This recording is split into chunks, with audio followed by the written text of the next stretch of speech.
doesn't care about you. That's why you need a medical emergency kit.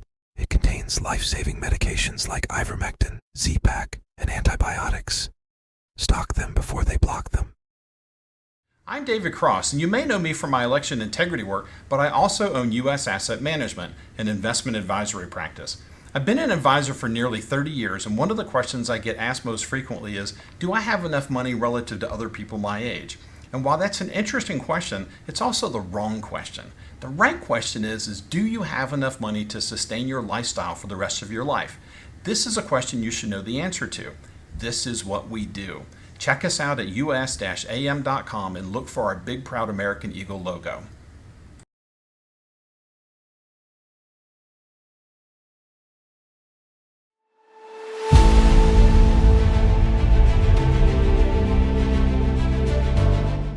So at CDM, we are all over the international news. A big, issue we've been tackling is what's going on in South Africa, the white genocide, and we've had multiple guests on talking about it. We're honored and really excited to have with us today Hein Marx. He was the guy, I think, that started the separatist movement in South Africa, and I'm going to bring him on now. Sir, thank you for coming on today. I really appreciate it. You're a good friend of Brindy Wells, who's a friend of hers, is a friend of ours. So thank you. Thank you. Thank you for letting me be on your show. I appreciate it. So I'm going to just, people don't know you mostly in the U.S., so I'm going to just turn it over to you and give us a history of how you got to where you are, and then we'll talk about what's happening in South Africa. Yeah. Well, how many days have you got for the whole history lesson? The 30,000 foot, the elevator pitch, I should say. Yeah, a quick summary.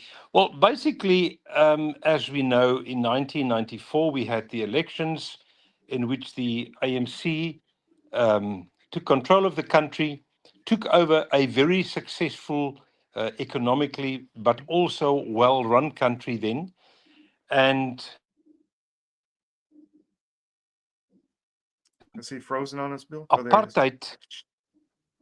Oh, yes, you're back. You go ahead. You froze for a second. Go ahead. Okay. Yeah, although it's actually quite warm here.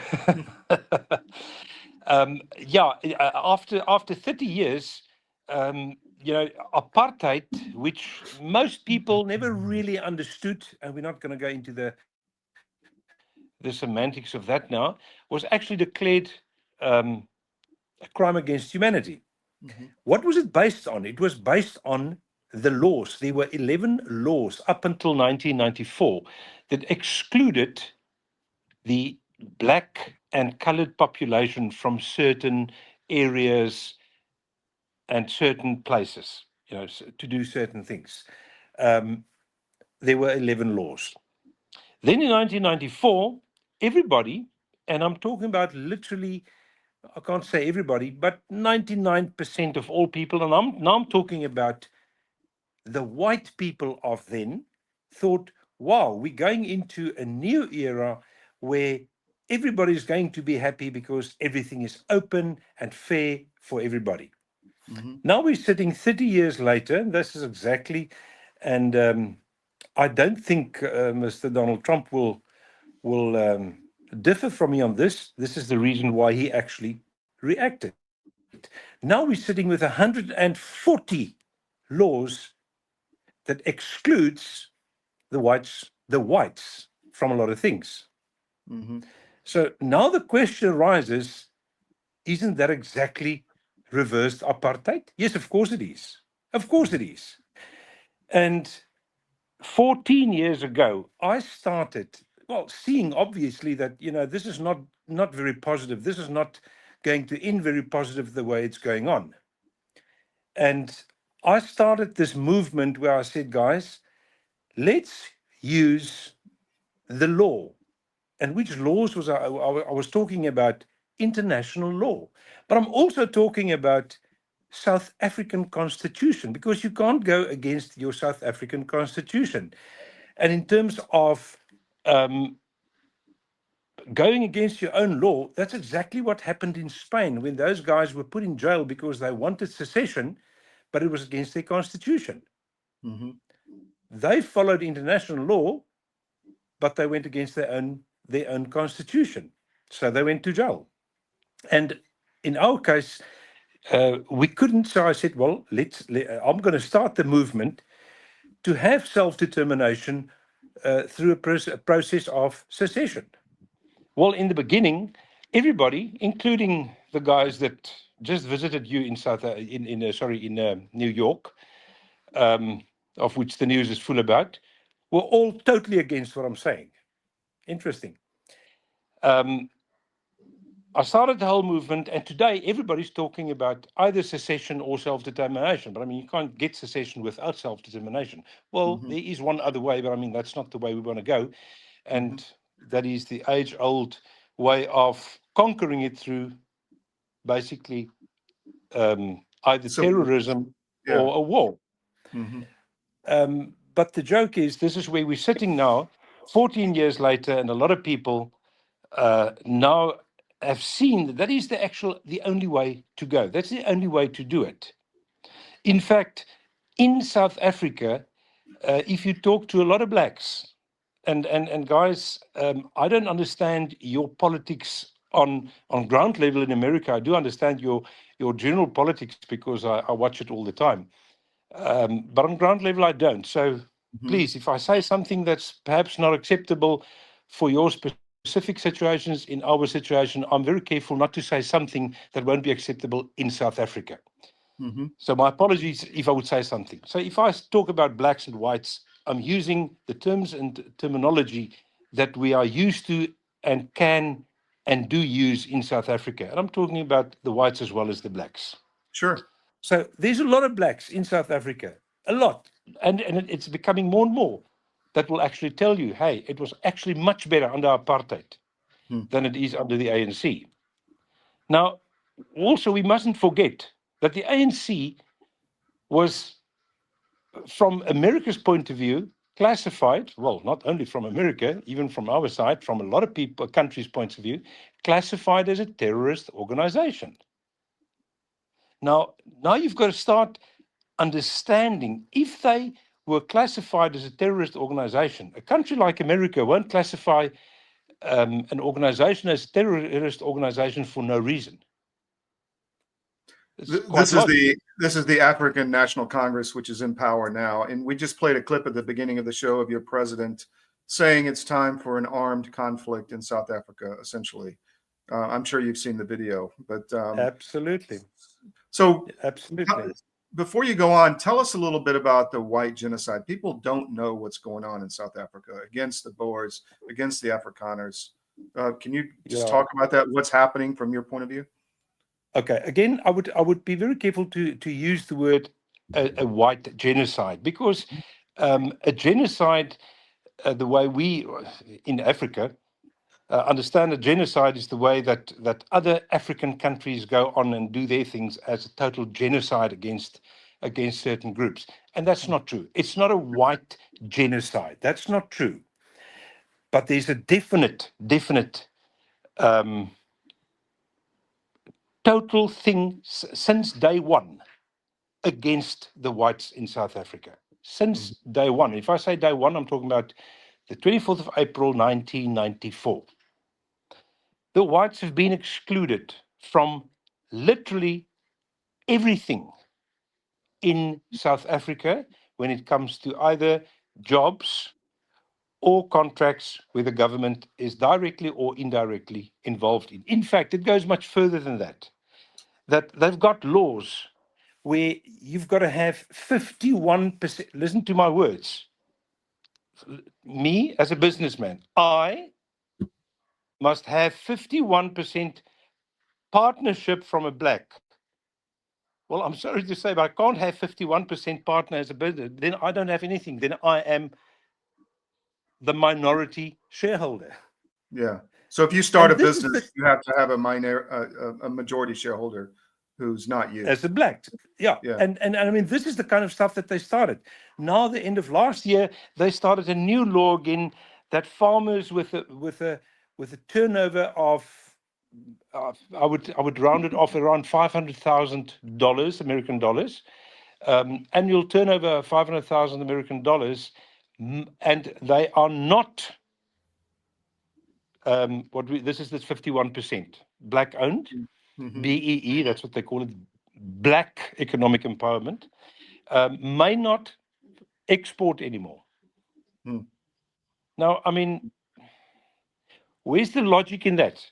Why do you do that? Why do you exclude? And let's talk about the elephant in the room, the whites. Mhm. Why do you exclude the whites from specific dealings, either definitely all dealings with the government, alternatively, now even their own dealings with you as a buyer on the other side, wanting to buy his whatever product from his farm, may not do it.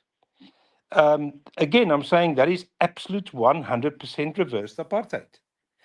So My I think question is, let me jump in right there. Genocide may be the wrong word, but there has been a lot of violence against white farmers. Am I yeah, correct? yeah, no, I no. mean, a lot have been There's killed, more right? than there was more than just a lot of violence. There are horrific, and if I say horrific murders against white farmers. Hmm. If that is not a planned program, well, then myself and millions of other people that see this and look at it are totally and ridiculously stupid. If you break into somebody's house, if it's a farmhouse or normal house, whatever, in our case, the farmhouse, and you steal stuff because you want to steal something, this is the national sport in South Africa, breaking and stealing stuff, then steal it and go. Why murder people? Why put boiling water down the children's throats to kill them like that in front of their parents?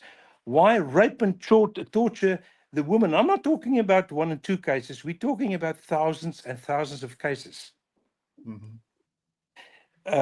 Now, the next question is, if these are not happening, total lies, why is it on national news as well in South Africa?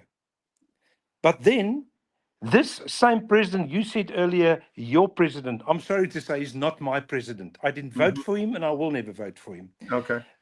He's the president of this country that I live in, the same country that I fought for, that I spent time in the army for, fighting to keep communism out. And this president is bringing communism and corruption into the country. But he's not the first one doing it. They've basically all done it. All the presidents since 1994.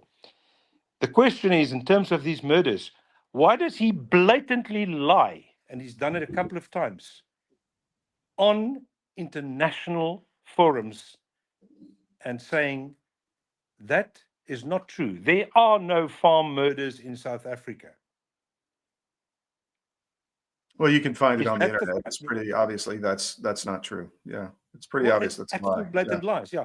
yeah. So what I'm saying is, Todd, I won't call it a genocide because a genocide in African terms is a bit different. But there's a definite action against farmers, Hmm. and there are even 140 laws against whites in South Africa. Although they never call them whites, but they call it the black economic empowerment. So where does I this was take you once, from a political standpoint? What's your next steps from us? You're looking to form a self-governing area, essentially. Is that what you're trying to do? well, from my point of view, I said very clearly because in terms of international law, Hmm. every group of people that have got a couple of things that actually bind them together as the so-called group of people may have self-determination, sovereignty, Hmm. sovereign self-determination. So what I'm saying is that if you look at the history of South Africa, the western part of South Africa, and it's literally approximately half of the current South Africa, there were not one, and I'm talking about not one black there, when the whites arrived here and moved into the country. The whites arrived in Africa, in South Africa, where the current Cape Town is, in 1652. They only encountered the first blacks late in the 1700s. In terms of distance, in miles, that would be approximately, I would say, 500 miles west of Cape Town. There were no blacks here, not one. Today, they want to make us and the world believe that we stole their ground. But they're forgetting to say that when they got here, there was nobody here except the Khoisan, the Bushmen. They were the only people, and they were nomadic. They were moving from place to place. Now suddenly, everything belonged to them. You know, there's a very interesting thing that every now and then makes the rounds in South Africa, where they say it's quite interesting to know that they're making a joke of it, but it's very true.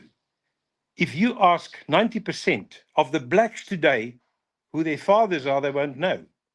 But it's very interesting how they know exactly who their forefathers were 200, 300, 400 years ago. Mm-hmm. And in the What same about sense, they've what got about no President? written record, nothing. Sorry?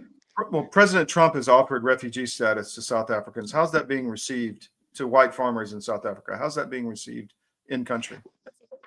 Put it this way, I think a lot of people are extremely excited with the fact that not only America, that President Trump is actually seeing what's happening. That's very incredibly important to us. The practical side of just uprooting and leaving is not that easy, especially for the people that that are here, that have got their roots here, their families. Everybody's here. To just uproot and go is not that easy, but it's been received very, very positive. From my side and the people that I talk to, I can tell you, very few of the people that I know would want to leave South Africa, but in the same sense, I don't know anybody that's not very excited about the fact that President Trump actually realizes and is taking action against this totally, totally corrupt ANC government of South Africa, of which the head of this government, the current president, is obviously the most corrupt. There's no question about it. Yeah. It's there's a you see this in a lot of countries where this is practiced, where the government steals money from the people and essentially enriches themselves at the expense of others, which seems to be happening there. Anything else, Hein? We have to go to a break, but I appreciate you coming on. But anything else you want to get out before we have to go? No, that's fine. There's so much that I can tell you, but please let the guys spend their money on the ads first.